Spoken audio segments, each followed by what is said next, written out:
Increasingly confusing world, often dominated by fake news and disinformation. I'm going to be speaking to senior politicians about what's been happening in Birmingham and to Facebook about the spread of paranoia online. Back after a break. I wish I could bring you a slightly chirpier introduction, but that's news.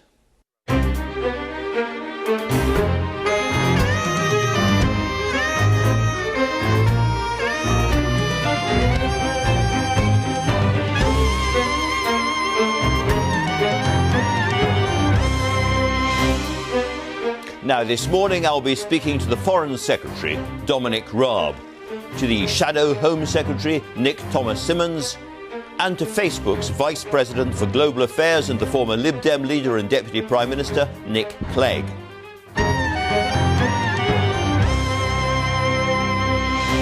One shocking story this week with particular resonance in Britain was the poisoning by Novichok of the Russian politician who'd stood up to President Putin, Alexei Navalny. As he lies in a Berlin hospital bed, I've been speaking to Mr. Navalny's Chief of Staff, Leonid Volkov. Now, thanks to Extinction Rebellion, many of you will not have had your copies of daily newspapers yesterday. I hope you got them today, but if you didn't, we've been reading them for you. And I'm joined today by Ian Dale, the LBC presenter and author, and by Vicky Young, our own chief political correspondent. Before that, we begin with the latest headlines from Nina Warhurst. Thanks, Andrew. Good morning. West Midlands Police have declared a major incident after reports of a stabbing in Birmingham city centre last night. They said a number of people have been injured. Let's speak now to Lee Milner, our correspondent. Morning, Lee. What more can you bring us? Well, police were called to reports of a stabbing in Birmingham city centre just after midnight last night. And when they arrived at the scene with the ambulance service, a number of other stabbings were reported in the area shortly after. Now, the police say they are aware of a number of injuries, but it's far too early to say just how many or how serious. But all the emergency services are working together closely to make sure those who are injured are receiving medical care.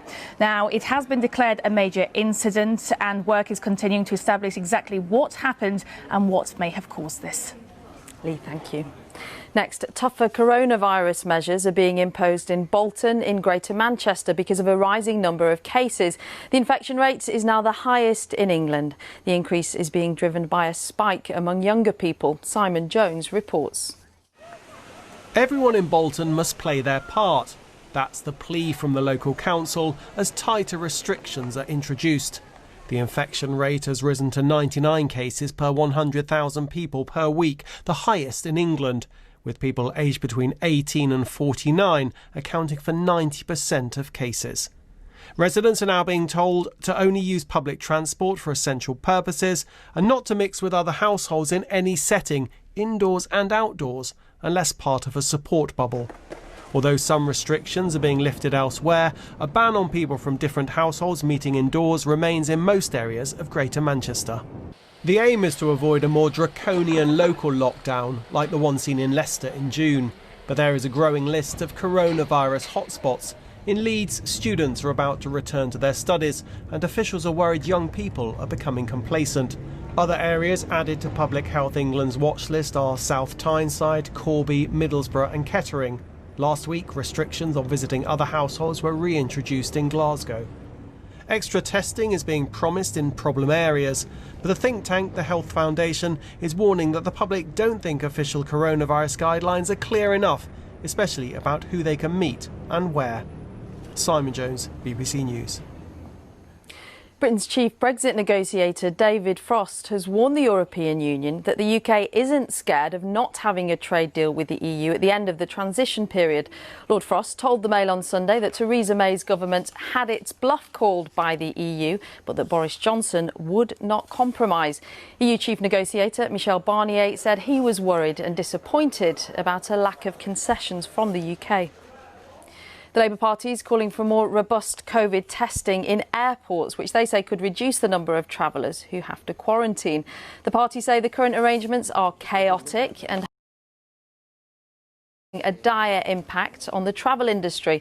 A government spokesman said assessment of how testing might help is ongoing. That's all from me. The next news on BBC One is at 1 o'clock. Back to you, Andrew. Many thanks, Nina. Now, as I said earlier on, lots of people didn't get their papers yesterday because the Extinction Rebellion had blockaded quite a few printing presses. And that's the main story in a couple of the big papers, the Sunday Times. MPs, including Boris Johnson, unite in defence of free speech, it says.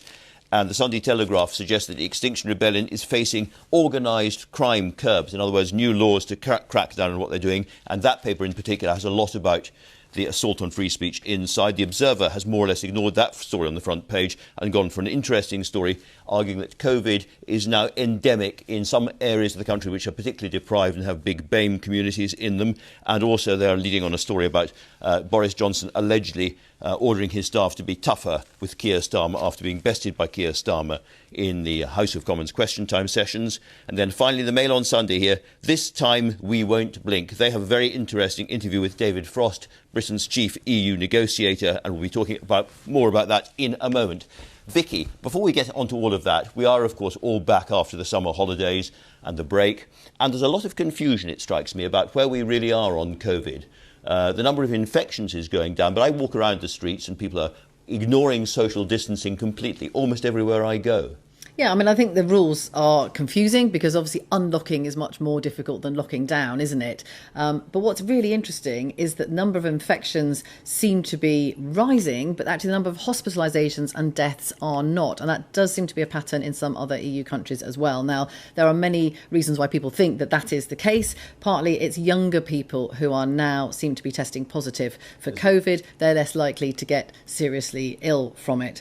The other option is that, there's better treatment for people who are going into hospital, and so the survival rates are better. But I think that doesn't stop the anxiety, the fact that obviously younger people getting it can still spread it to older people. But I do wonder whether what is happening is almost self-regulation, that those who are most vulnerable they are following the rules. The ones we're seeing out and about are the people maybe not following the rules so much, but those who do feel vulnerable are keeping away. As the Sunday Times piece there suggests rather bleakly, quite a lot of the most vulnerable people have already died. Yeah, so the fact that the most vulnerable, particularly those in care homes, have already sadly died means that those vulnerable people aren't around so much. That doesn't mean, though, that the fears for the winter, which we know that there's a lot of anxiety about, because of course, people aren't going to be outside in the parks come November and having a good time. A lot of people will say, if the number of deaths rates is so low and has stayed so low for so long now, why aren't we all going back to work and aren't behaving normally? And that, I imagine, is going to be a big political row over the next few weeks. Yeah, and that is an argument that very much is raging, particularly within the Conservative Party. Some of them looking at these figures and saying this is complete madness. Why aren't we just completely back to normal opening up? But there does seem to be a reluctance by some to go back to the office. They don't necessarily think it's safe. And I think that's the thing you can't underplay here. There are a lot of people still incredibly anxious about all of this, particularly going into the winter. Ian Dale, your new book is called Why Can't We All Get Along? Two groups who can't get along at the moment are Extinction Rebellion and the big newspaper companies who lost an entire day's sale, some of them, from the blockades yesterday. And that's all over today's paper. I suppose the outrage and the anger shown by a lot of politicians and by the newspapers themselves is pretty predictable. Well, it is. What I find most interesting about this story is that if you're running a campaign of any sort, the idea is to win more people to your campaign, to support you, to win hearts and minds. How many people who didn't get their newspaper yesterday will think, oh, well, they've prevented me from getting my newspaper, so therefore I'm going to support Extinction Rebellion? It is preposterous. And they've been picketing News International or News UK print plants, but they also print other newspapers too. And some of those newspapers have not been hostile to the arguments to combat climate change. So I think they really have made a real tactical mistake here, and it's quite clear that Extinction Rebellion, and that one of its leaders, Rupert Read, has acknowledged this, that they are now being infiltrated by these usual hard left groups who attach themselves to any protest to try and bring down the state. And there was the rich irony that the Sun had prepared a big editorial by David Attenborough in the copy of the paper that was then stopped by Extinction Rebellion. Do you think that threats of new legal action or new curbs on organisations like Extinction Rebellion should be taken seriously? The Sunday Telegraph is leading on that. Well, I think they should be taken seriously. I'm never sure whether it's right to bring in new regulations and laws just as a knee-jerk reaction to something that's happened. I think a bit of due reflection might be a good idea on that. But you cannot let groups like them just bring things to a halt. And clearly, I think they made another tactical error in trying to stop newspapers being published, because the newspapers do have that platform to try and persuade the government to take more action. Absolutely. Well, let's turn to another story the newspapers have brought us this morning I'd like to talk to both of you about, which is David Frost, who's the chief negotiator. We see pictures of him all the time, Vicky. I'm sure you get briefings from him, but most of us really hear him in his own voice, and he's given an interesting interview to the Mail on Sunday. I say interesting, but I'm not absolutely sure how much new I've learned from it. Well, no, I think him saying that the UK is not going to blink first, I mean, if he'd come out and said we are, then that would have been a bit of a shock, wouldn't it? Yeah. So, he's making the case we heard it last year, didn't we? We're getting into the really difficult bit as we get to that deadline now. Don't forget, we're in this transition period. Nothing has really changed till the end of December, but they're trying to get this deal. So he's flagging up here the two issues which he says are the sticking points at the moment, one of them being fishing. And he's got this quote: the EU wants to keep the status quo, to have their fish cake and eat it. You'll remember where that comes from. You are a Cornish woman, and I know you've been down in Cornwall, big fishing area. Do you think that fishing is going to be one of the red lines that breaks these talks? I don't think it is. Now, it is incredibly emotive. Of course it is, particularly in Cornwall, Devon and other places where the fishing community is much larger. But in terms of GDP, of what it brings into the country in terms of money, it's not huge. And there are some EU countries who don't get 0.01%. Yeah. I think it's tiny. So I don't think it is going to sink this, if I can put it that way. I think there's a way through this, and that is, one minister said to me, in the end, UK fishermen need to have much more of the quota than they had before. It doesn't mean all of it, and crucially, we need access to the European markets to sell this fish, because actually we don't eat it all. That's very interesting. Now, the other big issue, Ian, of course, is these state aid rules, how much the government is able to subsidise industry going forward. Time is running out on these talks. Next week is going to be important. What's your sense of what's happening, really, behind the bluster and the... I think that the fact that David Frost has given this interview in the first place is the most interesting part of it. You think, well, what's the agenda here? Because he doesn't do press conferences. He doesn't do interviews, unlike Michel Barnier. So he's clearly sending a very direct message to Brussels. It's one they've heard before, it has to be said.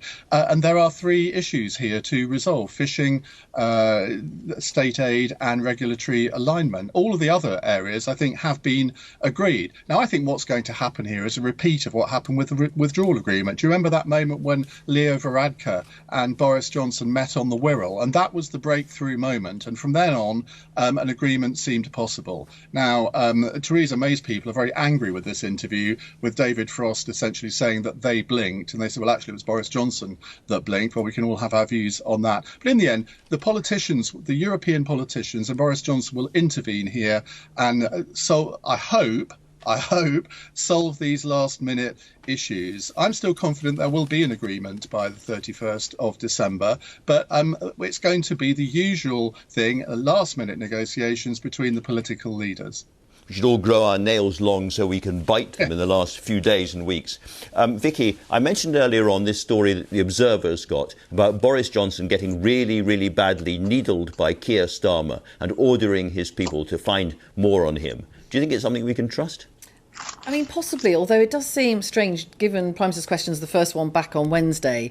You wouldn't have to, be a rocket scientist to realise that Keir Starmer was going to go on the U-turns over the summer. So in terms of preparation, I think that was an obvious angle of attack, and he's done this before. The Labour strategy is to try and paint the whole government as being incompetent in its response to COVID and to other things. But the Observer's got a story saying that after this, where lots of people thought that Boris Johnson didn't seem to do particularly well, he hasn't got the support of the large numbers of people in the chamber and all the rest of it, that he said, I need more material on Keir Starmer and his time in his previous jobs. I'm not sure that's going to work. He ended up using the same attack lines he used on Jeremy Corbyn when he was leader, and that doesn't seem to be working. And Starmer has been quietly forensic and been quite successful week after week so far. So you can see why Boris Johnson would want more material.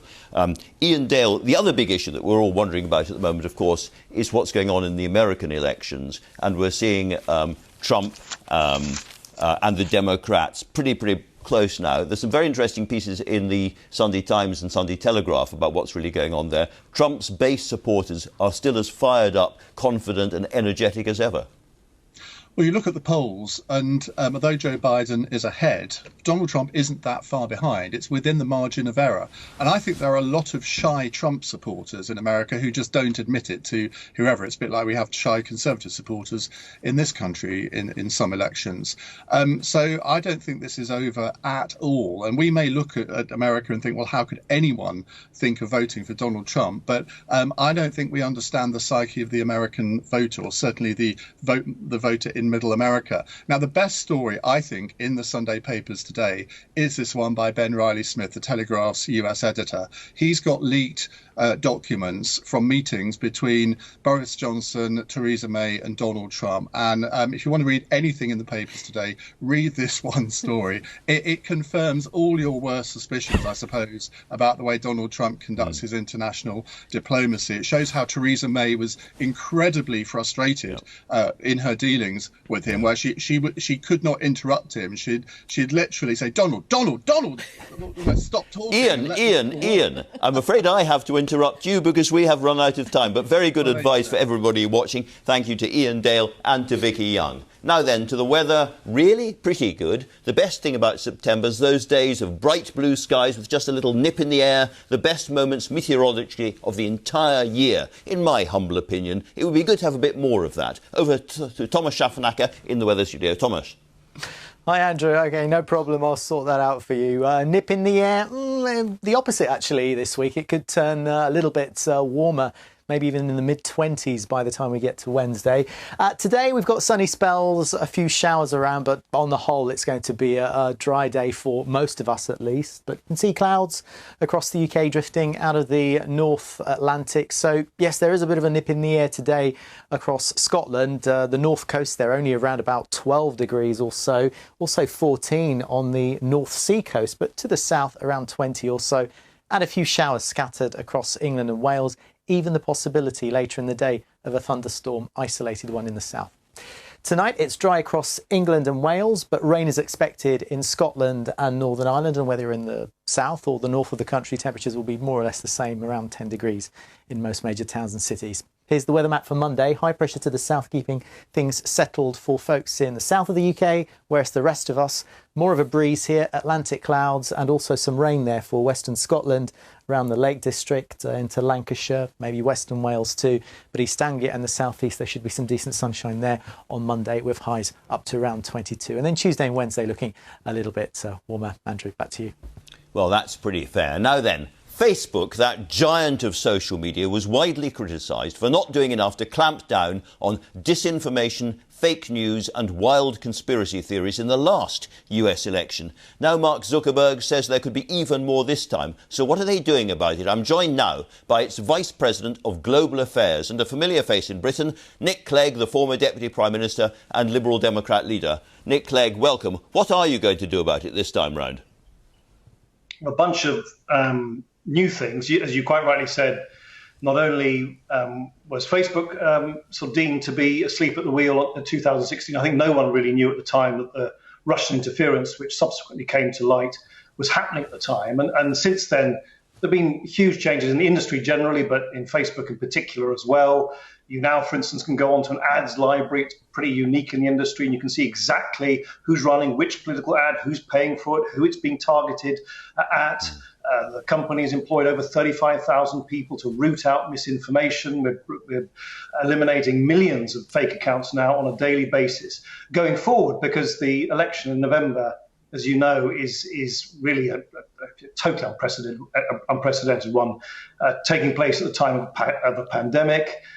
This extraordinary, vicious polarization in the politics of the United States, and actually question marks being raised about the very act of voting as well. And so the measures that the companies announced this week include, for instance, not allowing new political ads to run in the last week before the election day, not allowing candidates to proclaim victory prematurely, making sure that if anyone says that you're going to get COVID if you vote, that is also removed from the platform. So these it is an unprecedented election. Can I ask, are existing ads going to be taken down in the week before the election? No. Can I ask, are politicians going to be required to tell the truth in the ads that are going out during this election? No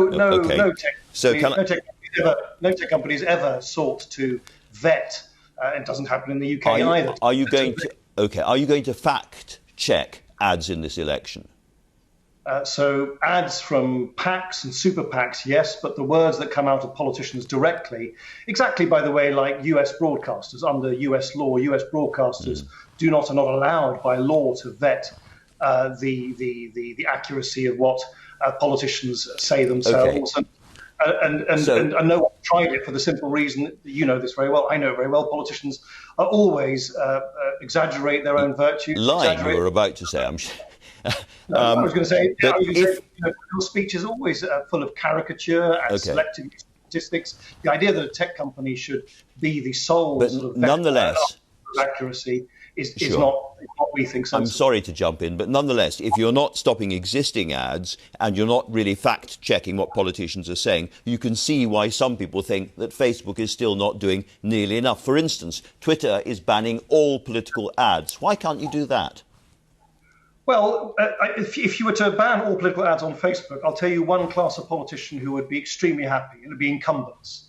And the reason why we didn't take the decision that Twitter did was, and look, candidly, Twitter carries far, far fewer political ads than Facebook does. The reason we decided against that is because if you look at the evidence of who uses political ads most effectively, because they're very cheap, you can communicate with voters in a very simple and direct way, are people challenging incumbents, are local candidates, are insurgent candidates. So we felt if you were to take this away from people altogether, it actually diminishes the diversity of political choice available to people. And, for the vast, vast majority of people, particularly in this very sort of moneyed political culture here in the United States, political ads is just a standard way of communicating. The reason we put these guardrails in the last week is very simple. In the last week, there isn't time for the sort of counter speech and counter speech to play out. In other words, someone would be able to run a divisive, false ad in the last 24 hours, and there wouldn't be time for the media, for the opponents, for the other candidates to answer back. But lots of divisive ads, as we've agreed, are going to be running anyway. And the reason that we are having this conversation is that Facebook is now such an important part of the American and indeed global political conversation. Trump has said it is the most important area for the election that's coming up. Now, one of your previous founders, Chris Hughes, has made the point in the New York Times. He said the threat that gargantuan companies like Facebook pose to democracy is a serious one. And he said the American government needs to do two things. It needs to break up Facebook's monopoly and regulate the company to make it more accountable to the American people. You speak for Facebook. What do you say to him? Yeah, I think new rules and regulations are needed. This is a young industry. Facebook's only been around for 15 years. Roger Federer, would you believe it, became #1 in men's world tennis the day before Facebook was founded. So the Federer era is still longer than the Facebook era. This is a young industry. It's exploded in growth in recent years. And I think you're right. I think rules and regulations do need to be introduced, whether it's on privacy, whether it's on data portability, whether it's on hate speech, whether it is on elections. The rules that we have come up with, which I just talked to you about, in a sense, of course, it shouldn't be left to a private company to come up with those rules. It should be lawmakers, it should be rule makers accountable to voters through the ballot box. So in the long run, of course, you need new rules, as you always need new rules to make sure that industries serve society. Well, so I think that is that's a fair point. OK, let me ask about harmful content. How harmful or full of disinformation has a post got to be before Facebook takes it down? So if a post poses sort of imminent and clear physical harm, so a post which says, drink bleach and you'll get rid of COVID, or COVID is just a hoax, don't worry about it, that will be or should be removed. And it's removed through sort of three routes, really. Either users report it to us, or the machine learning AI systems that Facebook have can detect them, particularly if they're based on sort of familiar patterns, and you can train the machine learning tools to go after them. We also have, as I mentioned earlier, over 35,000 people, more than any other company in the industry, really trying to make sure that the standards that Facebook have got against that kind of imminent harm are applied at scale around the world. So that sounds quite reassuring, but let's look at an actual example. We're all aware of the violence that took place in Kenosha, and the lethal violence that took place in Kenosha. Now, there was one of the groups there, a self-styled militia group, and it put up an event on Facebook which was called Armed Citizens to Protect Our Lives and Property. And I just want to read out to explain to people the kind of things they were saying on the night before the violence got really serious. I fully plan to kill looters and rioters tonight. Or, when the shooting starts, make sure that somebody is sending a live feed of them going down, and much, much more in that vein. Now, was that seen by Facebook people before it? There were, I think, 455 complaints about that. Did Facebook moderators look at that event? I think you're referring to a page called the Kenosha Guard page, yes, which was subsequently removed and clearly should have been removed earlier. What Facebook is trying to do to, of course, put pressure on itself and indeed hold itself accountable, you quite rightly talked about accountability earlier, is, again, I think unique in the industry. Every 3 months, the company publishes exactly how much of this kind of hate speech. I'm sorry to jump in, Nick. I'm sorry to jump in, but 455 people saw this page with direct threats to kill people on the streets of Kenosha. Did a human being at Facebook look at that page after those 455 people protested? Because at that point, it was not taken down. No, it was not taken down at that point. It was taken down very shortly afterwards. So it's a sort of. It's taken down by the group itself, not by Facebook. Why not? No, that's not true. The event was taken down by the group. The page was taken down by Facebook, following, of course, those user reports and others. Should it have been taken down earlier? Yes, of course it should. Of course it should. So did a Facebook employee look at that page and allow it to stay up?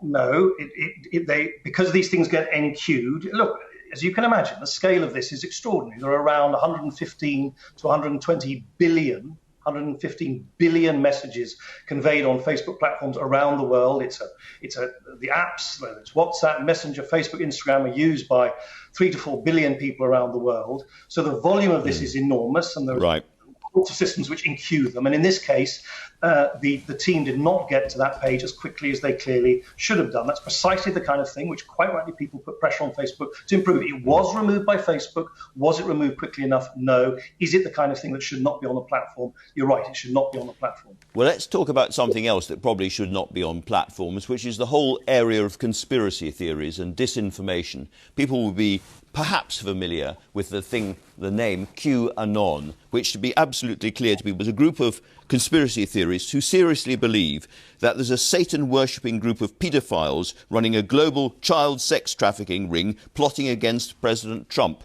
They're all over Facebook. Why are they all over Facebook? Well, I don't think that's fair. We recently, about 3 weeks ago, made clear that the QAnon groups that advocate and foment and discuss violence, even if they're not directly involved in the organisation of violence, are removed, and thousands of accounts have been removed. Hundreds of groups have been removed. But more than that, they're removed from recommendations entirely, so they're not recommended on the services. They're not able to run ads or fundraising. Their ranking on the sort of visibility of the news feed are reduced as well. This is a new thing. QAnon has mutated from a sort of wacky conspiracy theory where this sort of mysterious figure Q seems to hold this extraordinary grip on people, to something much, much more sinister and more associated with violent militias and with violence. And that's why we've now relatively recently announced that we're removing them at scale. I just put it to you that they're pretty easy to find all across Facebook and indeed WhatsApp, which you also own as well, and make the point that this actually again affects people's lives because they're very, very heavily involved in the anti-vaccine argument. And here in the UK, there's been polling showing that 1 in 6 British people, if there is a new vaccine, won't take it, partly because they've been looking at all this stuff online.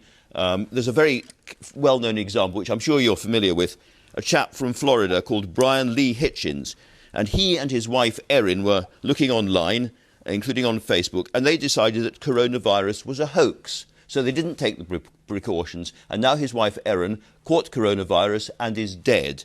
And he has appealed on Facebook to people to behave very differently. He said, if you have to go out, please use wisdom and don't be foolish like I was, so the same thing won't happen to you like it happened to me and to my wife. Do you take responsibility for stories like that? Well, I don't think we've actually seen the posts that they're referring to, so I can't comment on individual posts. But look, what we do is three things, and you can tell me whether you think this makes sense or not. Firstly, for hoaxes which pose imminent harm, like I said earlier, sort of bogus cures like drinking bleach, they're removed. I think between April, May and June of those 3 months, we removed about 7 million pieces of content. For stuff that is more about debate around vaccines or slides into conspiracy theories, we have about 70 fact checkers around the world, which will then look at the posts, label them, will then downgrade them on the feed. And over those 3 months, about 98 million posts have been labeled and deprecated in that way. At the same time, at the top of your feed, you will see the COVID Information Center, where Facebook has teamed up with the WHO and the CDC and have provided over 2 billion people the opportunity to look for more authoritative information. But look, if what you're suggesting is that people can't debate vaccines, of course that's difficult, because people are debating the Russian vaccine, the Chinese vaccine. Kamala Harris, just today here in the United States, Joe Biden's running mate, has said that she wouldn't trust a vaccine which is rolled out by the Trump administration before the election. So it's exceptionally difficult sometimes to protect people's freedom to talk about vaccines, and that hasn't been invented by social media. We will remember the scandals we've had in the past. We've had British scientists cast aspersions on certain child vaccines and causing great anxiety amongst parents. So in a free society, people should be able to talk about those things, but when it slides into things that really does lead to imminent physical harm, that is identified and removed as best as we can. Well, fair enough, but I am talking about conspiracy theorists who either say that coronavirus is all made up for dark reasons and by strange purposes, or by people who say that all vaccines are designed to control you and again are malign. Those kind of things rolling across a country in the middle of a public health emergency, which we're still going through, really alarms people. And I put it to you that if you were still Deputy Prime Minister in this public health emergency in Britain, sitting around the cabinet table, you would want to bring forward legislation pretty urgently about this. Yeah, look, I just don't. No one disagrees. So the idea that a law will fix this, no one disagrees that people do not want the population to believe things which might lead to them not taking a vaccine when that is available. And of course, as a company, Facebook will work. We already work hand in glove with the NHS. We use WhatsApp. We use chatbots, which we've developed with the NHS. We've directed about 3.5 million people to NHS authoritative resources and information about COVID. So when there is a vaccine and when the government and when that is officially sanctioned, of course, companies like Facebook actively want to work with the NHS and with the Ministry of the Department of Health to make sure that people know what is available to them. And Facebook has the reach to do that. And as I say, through the COVID Information Centre, it's already reached over 2.5 billion people. So look, if it was as easy enough to say, well, just tell people. I'm sorry, we're almost out of time, Nick. We're almost out of time, Nick Clegg. But one other issue. Last year, Facebook paid £28 million in Britain in corporation tax, which sounds a lot, except that you had £1.6 billion in British sales. That's 1.75%. That is a pretty horrific record. Can I ask you, when will Facebook pay a fair rate of tax in Britain? I think Facebook will pay the fair rate of tax when the governments who are negotiating a new international tax deal, because you can't do this. Can try, but it really is very difficult to do this country by country because you're dealing with intangible goods where all the intellectual property is here in Silicon Valley, but of course lots of users are around the world. This can only be really solved through an international negotiation, which is taking place in the OECD. And Facebook is, of course, totally prepared not only to pay the tax that is due under those new rules when they are negotiated by governments, but to pay more tax. Of course, the company should pay a fair share of tax, but it can only pay the tax under the tax rules which are agreed by governments. And Facebook can't invent those tax rules for itself. They have to be established by governments negotiating within the OECD. OK, Nick Clegg, now from Silicon Valley, thanks very much indeed for talking to us this morning. Thank you indeed. Now then, I'm going to be joined by the Home Secretary, Nick Thomas-Symonds. Nick Thomas-Symonds, Simmons, I beg your pardon. I keep saying Simons and you're Simmons. I do beg your pardon. Can I start by asking you about this great debate in the country about whether or not to go back to work in an office? Millions and millions of people are looking to politicians like yourself for a guide. They want to know, do you think that if they can go back to the office, they should get onto a bus or a train and go in now? What's your answer to them? Well, look, we've supported the gradual reopening of the economy, but I am extremely concerned about the government's position on this, because there has to be a very strong, robust strategy of communication in which people have confidence. And if that doesn't exist, then people will not go back to the office. And I think we have to be very clear. Firstly, this is not a return to work. People have been working from home throughout the pandemic. Many people, our key workers, have been out working throughout and not had that ability to stay at home as well. So it is a return to the office rather than a return to work. And what we cannot have are people threatened with the sack, for example, if they won't go back to the office, or people who've previously been shielding who are ill being forced into it. So what we need now is leadership from the government, a real strategy about how this can be achieved, that people can have confidence in to move forward. But not going back into the office, not going back into a city centre, has a really serious effect on other people's jobs and will cause unemployment to rise. And therefore, I'm interested in why we're not getting a little bit more clarity from the opposition about the importance of people, if they can, going back into the office.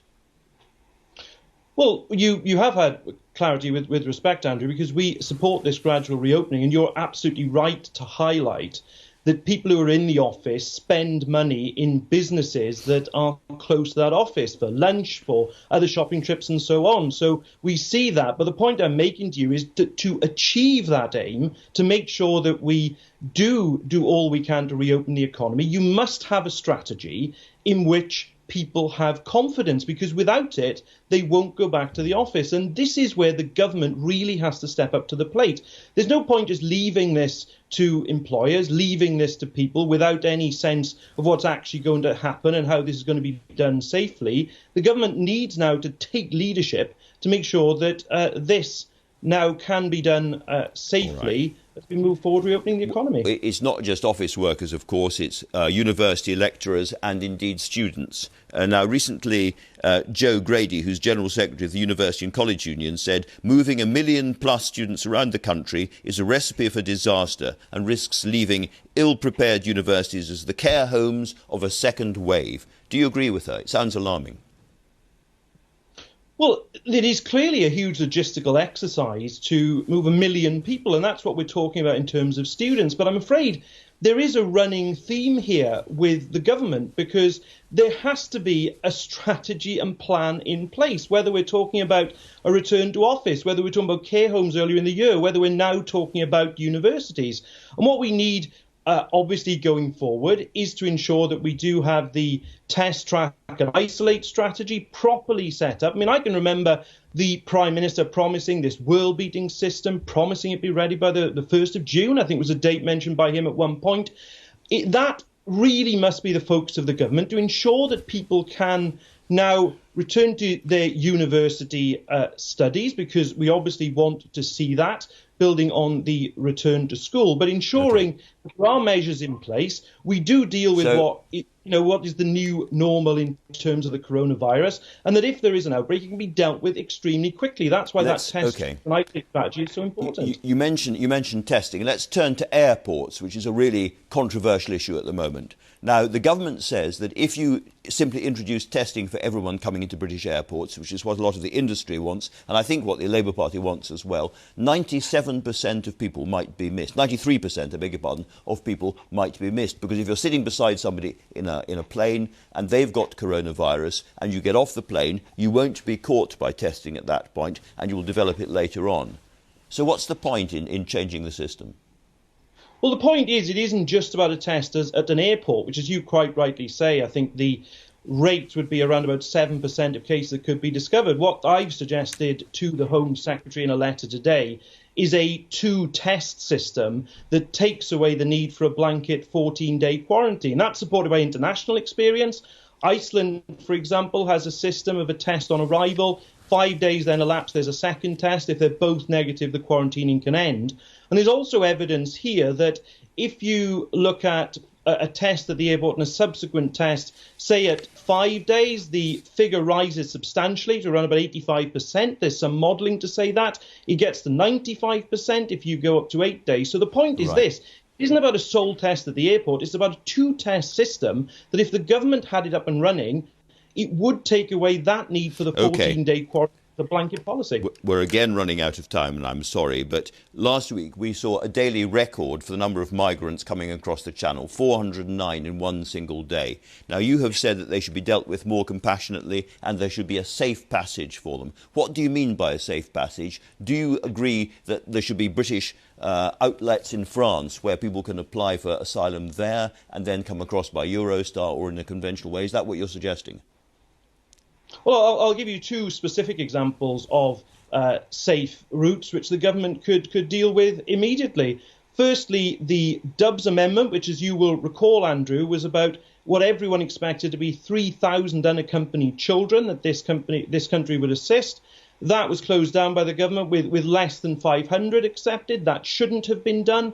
Secondly, the actual resettlement programme that currently exists, that was closed down in March. We are now starting to reopen international travel. That now should be slowly and safely reopened as well. Those are two things that the government could do immediately. But in addition to that, the government also needs to be working with French counterparts. And in addition to that, the government has to deal with the underlying causes of why people flee their homes. War, poverty and persecution. Now is not the time to be abolishing the Department for International Development. Nick Thomas-Symonds, thanks very much indeed for talking to us this morning.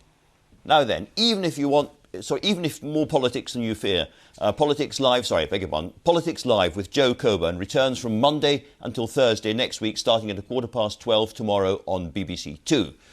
Alexei Navalny is a brave man. He is the leading opposition figure in Russia to Vladimir Putin. For a long time, it was thought his very prominence made him almost untouchable. And then, last month, while on board a plane, he was poisoned with the nerve agent Novichok. He is now seriously ill in a German hospital. Just before we went on air, I spoke to his Chief of Staff, Leonid Volkov, who began by describing exactly what happened to Mr. Navalny on that fateful flight. Shortly after takeoff, like in 20 minutes after takeoff, he started to complain that he feels bad and he needs to go to the toilet. And there he collapsed, crying and suffering. And he started to develop like shivering and other symptoms that are kind of typical for poisoning, for intoxication.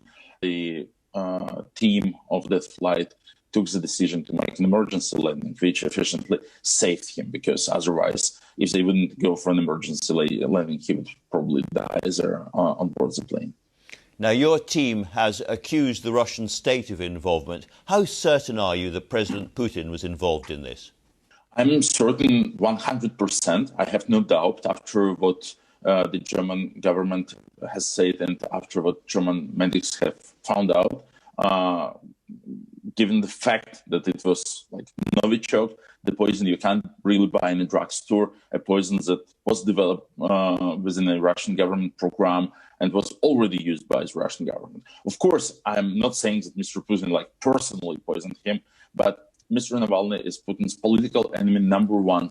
One of the oddities of this is that Mr. Navalny has always been thought to be more or less safe because he was such a prominent opponent of Mr. Putin. What does it mean that he was attacked and attacked with Novichok? So first of all, I have to say that it's just like a pure coincidence that the world knows it's a Novichok. I think that according to the plan of the perpetrators, Mr. Navalny should have died in Russia, and of course no Novichok would ever be revealed. It would be just a heart attack or something like this in the medical papers signed by Russian doctors. Second, Mr. Putin is very rational. He is considering upsides and downsides of his political decision. And of course, he realizes that downsides of killing Mr. Navalny are huge, both on international level and on national, because it leads to protests and political complications. But at some point, probably he calculated that upsides were higher because of the political campaign that Mr. Navalny was leading in the last few years, and that really caused enormous damage to Mr. Putin and his political party, the United Russia. Now, of course, the Russian government is still denying this. But we come to what the West should do in response, because Mr. Navalny himself said that Britain's response of expelling some diplomats after the Skripal poisoning with Novichok in Salisbury wasn't enough and wouldn't change anything.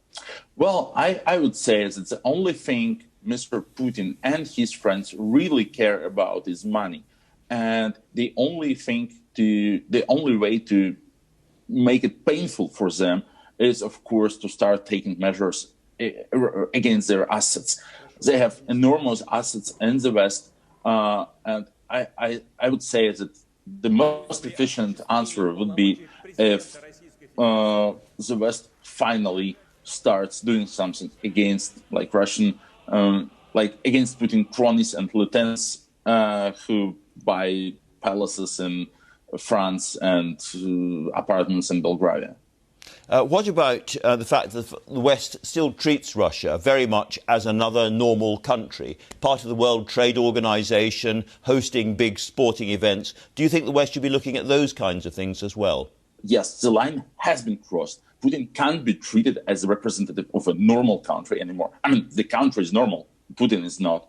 So I really very much expect that no Western leader would ever shake hands with him anymore. No more shaking hands, presumably some diplomats expelled, but above all, cracking down on the finance. Finally, are you confident, do you believe that Mr. Navalny will survive this horrible experience and return as Russia's main opposition leader?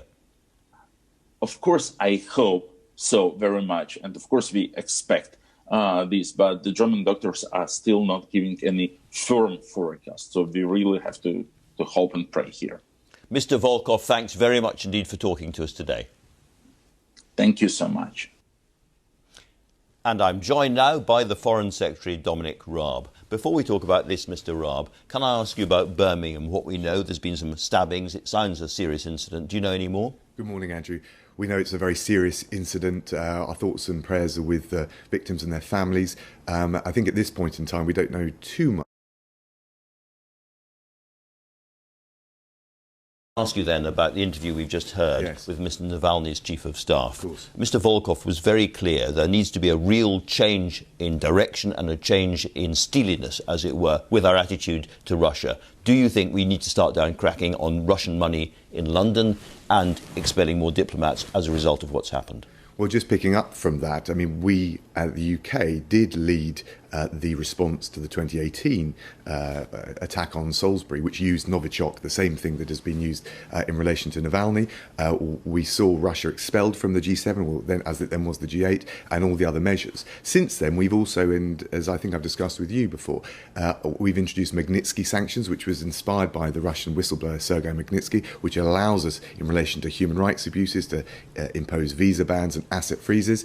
I think in relation to Navalny, at the moment, our emphasis is on making sure that within the Organisation for the Prohibition of Chemical Weapons, and any use of Novichok, it doesn't matter whether it's a state actor or a non-state actor, is a violation of international law. The OPCW has the power to investigate and attribute responsibility, and we're working with all of our allies. I spoke to my German opposite number on Thursday, at making sure that Russia's held to account. And let's be really clear about this. We're not yet in a position to attribute, but because of the past use of Novichok by the intelligence agencies of Russia, Russia and the Russian government now have a very serious case to answer. And the OPCW is the place with our international partners where we apply that pressure. Is your belief that the Russian state poisoned Mr. Navalny with Novichok? I think it's very difficult to come up with a plausible alternative explanation based on Russia's track record, the government's track record of using it in Salisbury, based on the difficulty of getting hold of, let alone deploying Novichok, because it's such a dangerous substance. But as I said, The case to answer is there for Russia, and we need, I think, through the OPCW, an investigation, and Russia needs to cooperate fully. And what's clear also, it can't just say this is a domestic issue, it's just our internal affairs. The use of chemical weapons in this kind of context, pure gangsterism, and Russia does have a responsibility, first of all, never to use it as a government, second of all, to make sure no one else can use it within its territory. Well, they appear to have used it again, and I ask, what are we going to do now that we haven't done before? Well, we've done quite a lot before, by the way. I didn't quite accept the characterisation that was made by your previous interview, although I appreciate how passionately he felt about that. But the first step is in the OPCW to get an investigation, to get the answers and the attribution. At that point, we can then think about the measures across the board that we think would be appropriate. Let's return to domestic politics, as it were. The big argument at the moment is about whether or not lots and lots of people should leave their homes and go back to work in the office again. Can I ask you something that's been puzzling me for a while? What is the case for having to go back to the office? In other words, why should people go back to office? Or what happens if we don't go back to the office? Well, it's damaging to the economy. We've seen lockdown and massive shrinking of the economy. We're trying to bounce back as strongly as possible. The Bank of England forecasts 18% growth this quarter alone. We've seen some good news this week. Amazon investing in 7,000 new jobs, Co-op in 1,000 new jobs. Quite interesting if you think about the consumer patterns. So the important thing is, yes, of course, we're going to all do a bit more remote working in the future, but it does make a difference. The economy needs to have people back at work, unless, and this is really important, unless there's a good health reason why it shouldn't happen, or unless the employer can't put in place the COVID-secure workplace that we all need. But employers are doing that, and I think it is important to send the message that we need to get Britain back up and running, the economy motoring on all cylinders, because we've protected 12 million jobs. It's a difficult balance, though, isn't it? I mean, Jeremy Farrar, the government advisor, says we are at an absolutely critical moment. France is seeing a really big jump in infections at the moment, and a lot of people will be sitting at home and thinking, shall I get onto that bus? Shall I get onto that train? Shall I walk to my office as I used to do or not? You are saying that if they don't, then the recession will last longer and be deeper. I'm saying, yes, we do need to get people back to work. And it's in incremental stages. It is carefully controlled. We've got the working with employers, both in government but also in the private sector, to make sure the workplace is safe. I think we had a really good week this week. If you think of the importance of getting children back to school, teachers have done an amazing job. The head of the National Education Union said it'd gone very smoothly and very positively. That's obviously important for children, particularly the most disadvantaged in our society. I think there's a lot of parents that breathe the sigh of relief. Also, hugely important for the economy. We've got to keep going with that. Now, this is all about trust, and there's a big argument going on at the moment about airports and vaccinations. There are suggestions that the government is looking again at more testing, I beg your pardon, as people leave planes in British airports. Is that something that the government is looking at? Well, we keep all these things under review, and our testing has been ramped right up. And if you look at our ability to test, 1 in 5 of the population as a proportion of the population ahead of Germany, France, Spain. But let's just be clear about this thing about airports. There is no silver bullet in airports. The current data suggests that the success rate of positively identifying people with COVID with a test in the airport is less than 10%. But not if you test them 7 days later as well. And there is spare capacity in the system. We could do that, like France and Germany are doing. Yes, on the spare capacity issue, of course, we're focused on frontline workers, people in positions which are very which we think we ought to prioritise. But what you're, I think, leading on to... I'm just saying, why not do it? Yes, well, but actually, there's no silver bullet in the airport alone, and that's why we have the quarantine. So I think that the direction of travel will be making sure we've got the testing capacity and the ability to, when the time is right, ease up on the self-isolation at home. And that's certainly something that we'll be looking at. But you couldn't, and let's be really clear about this, because I think Labour have got themselves into a terrible muddle. The idea that one test in an airport could resolve the quarantine issues. They've been writing to me, Lisa and Andy wrote to me, saying introduce the quarantine. We couldn't safely do that. And at this point in time, for all the reasons you gave, Andrew, we're not going to let up on a measure which is crucial to keeping the virus under control. All right, this is really all about public trust in what the government is saying. Do you accept that the terrible mess-up over exams this summer has undermined public trust in this government really quite considerably? Look, I recognise that there have been challenges all along the way, as there have been in every country. That's the nature of an unprecedented new pandemic. What I would say, though, Andrew, is judge us by our results. We got schools back this week. We've protected 12 million jobs. If you look at the hospitalisation rate daily from COVID-19, shocking. It's gone from a peak of over 3,000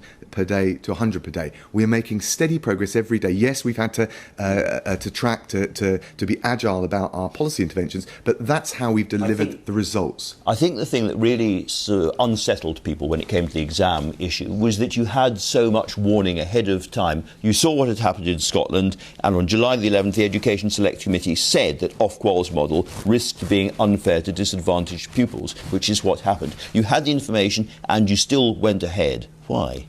Look, the one thing we wanted to avoid is the grade inflation that comes in relying exclusively on projected grades, but we got to the point at which it was very clear the algorithm would create unfairness, and we had to respond to that, and we did. So I accept that it was an imperfect process. We understand that, but no one wants that for the children and the parents and the families. We'll get it right next time. But what I would say is we've learnt a lot along the way. If you look at other countries, they've gone through all of these challenges, and the big picture is you can point to any different bid and say you got that wrong or we need to learn lessons. I accept that. But if you look at the progress that I've just tracked from the peak to where we are now, early September, the ambition we had, keep the virus under control, get schools back, fire up the economy, given the huge pressures because of COVID-19, we've made progress every week and we will continue to do so.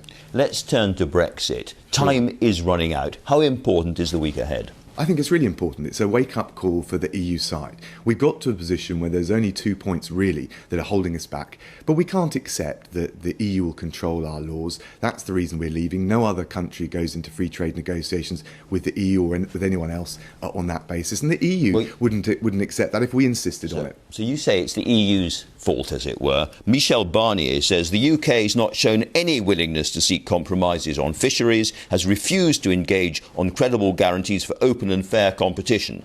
Where the EU has shown openness to possible solutions, the UK has shunned our offers. Well, so just factually, on the question of open and fair competition, we've agreed to sign up to what Canada did and other countries that negotiated free trade agreements with the EU, so that's not true. On fisheries, let's just look at this for a moment. Having seen UK fisheries and the fishing industry pretty much decimated as a result of EU membership, the EU's argument is we should keep control and access to our own fisheries permanently low. That can't be right, Andrew. So, look, we want a deal. The arm of friendship, goodwill is outstanding. It is the EU on those two issues, and it's only really those two issues that must now move. Let me ask about the other one, which is state aid, because something that will confuse people is why we are so keen to have the ability to use public money to subsidise British industry, something the Conservatives turned their back on in the 1980s very, very vigorously. Yes. And now you want that power back. Can I ask a simple question? Why?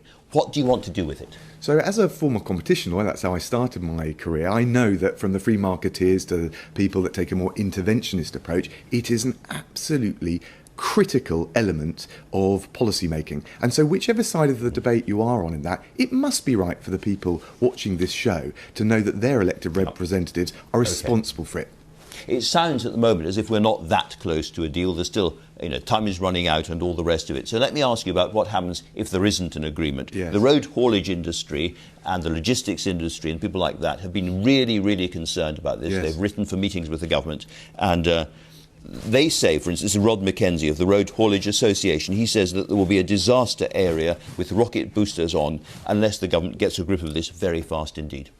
Well, look, we know, first of all, that if we don't get a Canada-style deal, we'll fall back on Australian type of arrangements.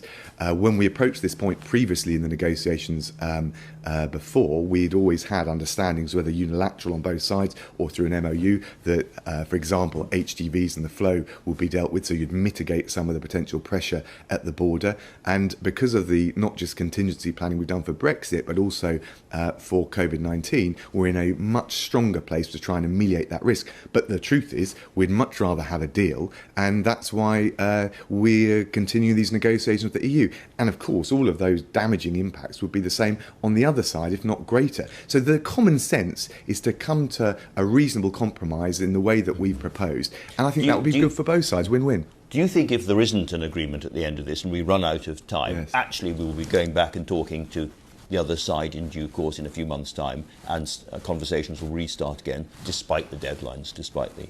Well, so my proposition to the EU would be, look, we'll always keep talking. I've said to my European counterparts on foreign policy, we're going to keep coordinating as we have done over Belarus and over Navalny, over Iran. But the reality is the EU's best moment to strike a deal with us, with all the pressure that they are trying to amount, is now. And the deal is on the table. It's a strong deal. It's what they've done with other countries. Why on earth would they try and apply double standards to us compared to what they've agreed with other less important and less close neighbours? All right, Dominic Raab, thanks very much indeed for joining me today. That's all from me. Thanks to all my guests and, of course, to you for watching. I'll be back next week, but until then, goodbye.